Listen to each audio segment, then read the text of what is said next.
بات جو ہے نا وہ مینٹل ٹفنس پہ آتی ہے، گل ایتھے مکدی ہے۔ ٹھیک ہے، جو کھلاڑی بھی پاکستان کی ٹیم میں پہنچتے ہیں یا کسی بھی ملک کی ٹیم میں پہنچتے ہیں، ان کی فٹنس بھی اچھی ہوتی ہے، ان کی ٹریننگ بھی اچھی ہوتی ہے، اور ایوریج انہوں نے کوئی 10,000 گھنٹے کی پریکٹس بھی کی ہوتی ہے۔ ٹھیک، اس کے بغیر نیشنل ٹیم میں جگہ بنانا بالکل ممکن اور نہیں ہے۔ ٹیلنٹ بھی ہوتا ہے سر۔ ٹیلنٹ بھی ہوتا ہے، سب کچھ ہوتا ہے۔ اخیر میں جو بات آتی ہے وہ یہ آتی ہے کہ ایک خاص لمحے میں اس موقع پہ اس جب کی انہیں کارکردگی کیسی؟ کھیلنا ہے میدان میں جا کے، اور چاروں طرف ہزاروں تماشائی اور دو دو آنکھیں لے کے وہ سارے دیکھ رہے ہیں، اور وہ صرف اپنی ٹیم کی جیت چاہتے ہیں، اور وہ بڑے پیشنیٹ ہوتے ہیں، اور وہ میچ کو جو ہے براہ راست جو دیکھنے جانے والے ہیں، ان کا پیشن ہی کچھ اور ہے۔ گھر میں ٹی وی پہ دیکھنا، ساتھ اپنے کام کرتے رہنا، یہ ایک اور لیول ہے۔ ایسے میں دباؤ لازمی آ جاتا ہے، اور پھر خاص طور پر اس میچ میں جو بڑے میچ کا دباؤ ہوتا ہے، اس کے علاوہ سیاسی دباؤ بہت زیادہ ہے۔ آپ دیکھیں کہ انڈیا جو سائز میں ہم سے کئی گنا بڑا ملک ہے، آبادی میں کئی گنا بڑا ملک ہے، تو وہاں سے ایک چنیدہ ٹیم آتی ہے اور ایک پاکستان سے چنی ہوئی ٹیم جاتی ہے۔ اور اگر 70 سالوں میں دیکھا جائے، جب سے یہ کرکٹ کا رواج جو ہے بر صغیر پاک و ہند میں ایک اونچے لیول پہ ہو رہا ہے، تو اس لحاظ سے اگر دیکھا جائے تو پاکستان نے کوئی بری پرفارمنس نہیں دی، بہت اچھی پرفارمنس دی ہے، جس کی ایک بنیادی دلیل میں یہ دینا چاہوں گا کہ یہ جو پی سی بی ہے، اس کو کہیں سے کوئی فنڈنگ، کوئی بجٹ نہیں ملتا۔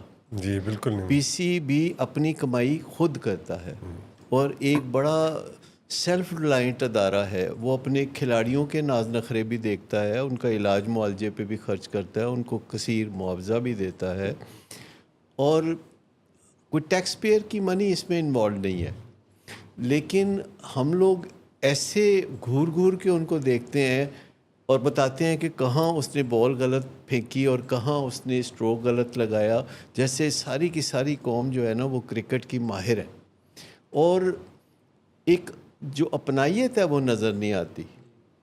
دیکھیں، جیسے آپ کا اپنا بھائی، آپ کا اپنا بیٹا، یا کوئی اپنا جب نیشنل ٹیم میں کھیل رہا ہوتا ہے، تو جب وہ جذبہ آئے گا تو کھلاڑیوں کی جو پرفارمنس ہے وہ آسمان کو نہیں سر، بیکنگ تو ہوتی ہے۔ دیکھیے، بیکنگ یہ نہیں ہوتی کہ جب کوئی اچھا کھیلتا ہے، جب آپ ہنستے ہیں تو ساری دنیا ساتھ ہنستی ہے، لیکن جب آپ روتے ہیں تو آپ کو اکیلے رونا پڑتا ہے۔ تو یہ تو کوئی بات نہ ہوئی نا۔ اصل بات یہ ہے کہ جو نتیجہ ہے اس کی بنیاد پر نہیں، پرفارمنس کی بنیاد پر دیکھنا چاہیے کہ کسی نے جی جان سے کھیل کھیلا کہ نہیں، ایفرٹ کتنی کی ہے، ایفرٹ کتنی کی، فوکسڈ کتنا تھا، اس کے جذبے کیا تھے، وہ میچ سے پہلے کیا کر رہا تھا، وہ میچ کے بعد کیا کر رہا تھا، اور وہ میچ کے درمیان کیا سر کر رہا یہ ہمیں نظر نہیں آتا نا، ہمیں تو وہی چیز پارٹ نظر آ رہا ہوتا ہے جو ہم دیکھ رہے ہوتے ہیں۔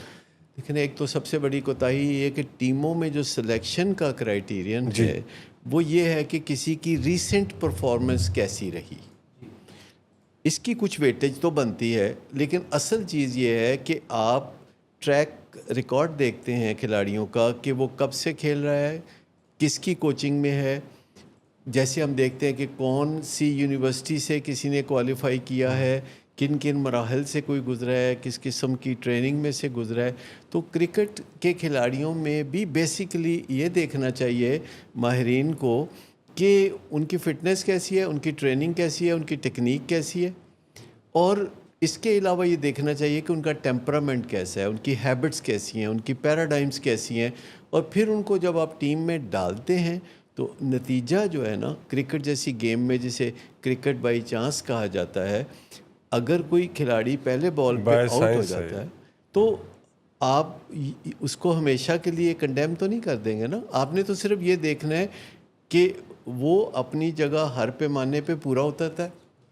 اگر وہ ہر پیمانے پہ پورا اترتا ہے تو کبھی آپ اسے آگے کریں گے، کبھی پیچھے کریں گے، پھر آگے بھی بڑھائیں گے، کنڈیم نہیں کریں گے، کیونکہ یہ جو کھلاڑی ہوتے ہیں یہ ان کی گرومنگ کوئی بہت اچھی نہیں ہوتی. یہ زیادہ تر وہ ہوتے ہیں کھلاڑی گلی جو محلے سے. دوپہر کے وقت ماں باپ کی نظریں چرا کے جی تو کہیں نہ کہیں دھوپ میں جا کے کرکٹ کھیلنا شروع کر دیتے ہیں, اور ان کے ماں باپ کو بالکل پسند نہیں ہوتا کہ یہ کرکٹ کھیلیں. ان کو کوئی حوصلہ افزائی نہیں ملتی, اور یہ بڑے مشکل حالات میں کرکٹ کھیلتے ہوئے اوپر آتے ہیں.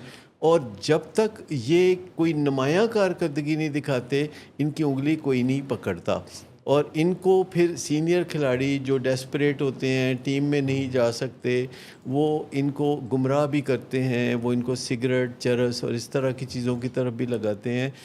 پھر ان کی بات چیت, ان کی کمیونیکیشن دوسروں کے ساتھ اور اپنے ساتھ بڑی امپورٹنٹ ہے. ہم اس پہ تھوڑی دیر میں بات کریں گے کہ کوئی کھلاڑی اچھا کھلاڑی ہو نہیں سکتا کہ جب تک وہ اپنے آپ کے ساتھ اپنے اندر اچھی بات چیت نہیں کرتا.